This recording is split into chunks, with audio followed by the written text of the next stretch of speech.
During India's national movement, there was this powerful call for Swaraj, which means self-rule.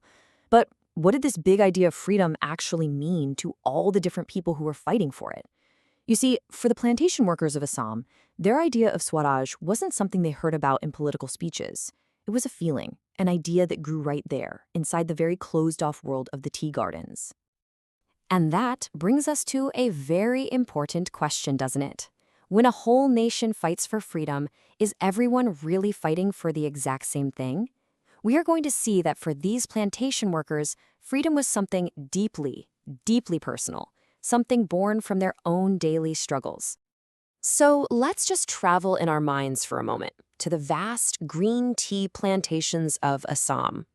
For the workers there, the fight for freedom wasn't just against a government far away. No, it was a fight against the actual walls, both physical and emotional, that trapped them in their everyday lives. Can you imagine if the place you worked was also like a prison?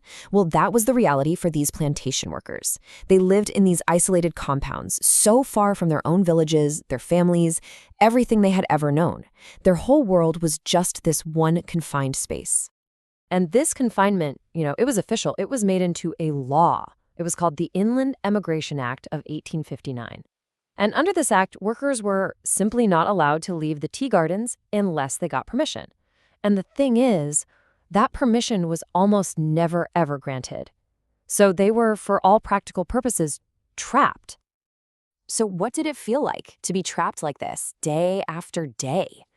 Well, it was a life of incredible hardship, not just for the body, but for the mind and heart as well. All of this led to a really deep feeling of loss. They weren't just stuck in one place physically, they were emotionally cut off from their own roots. They couldn't go home for festivals or if there was a family emergency.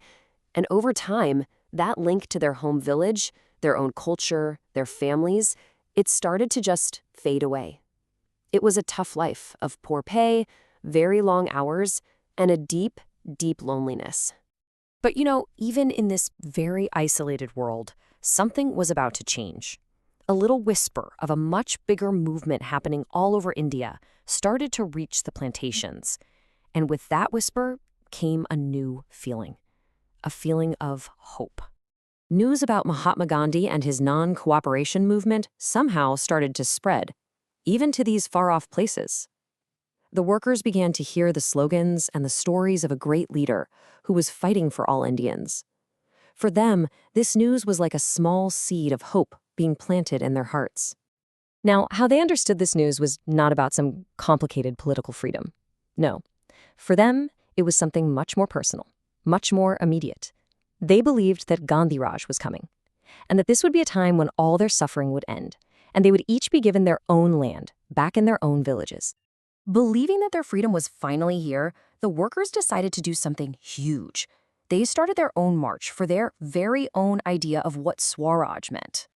It was a really remarkable act of courage. Thousands and thousands of workers just walked away from the plantations. They openly defied the plantation owners and all the laws that had kept them trapped for so long. They decided they were going to take their freedom into their own hands. And where were they going? Their destination was very simple. It was home. They weren't marching to some big political rally in a city. No, they were marching across roads, through forests, just trying to get back to the villages that they had been forced to leave so long ago. And this tells us everything about what Swaraj really meant to them. It was the right to move around freely.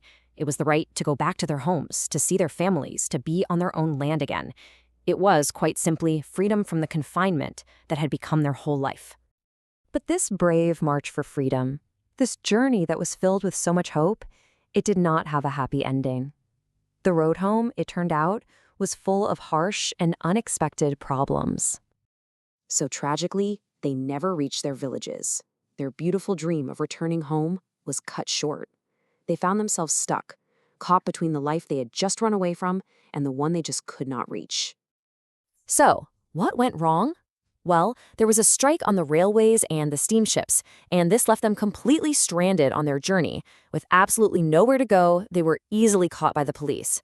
And the result wasn't just an arrest. They were brutally beaten and then forced to go all the way back to the plantations they had tried so desperately to escape. So, what does this very powerful and tragic story teach us?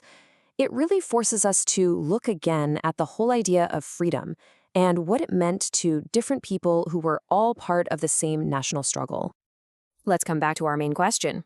After everything they went through, what did Swaraj really, truly mean to these plantation workers in Assam? Their idea of Swaraj was, as we've seen, deeply personal. It wasn't defined by any formal political agenda. For them, it was the promise of a time when their own specific suffering, the feeling of being trapped, being separated from home, all their troubles, would finally be over. And in the end, even though their own personal journey ended so sadly, their actions had a much bigger meaning.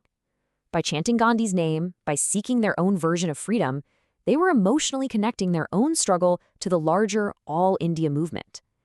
Their story shows us that a national movement is really made up of many, many different voices, and each one has its own powerful and personal idea of what it truly means to be free.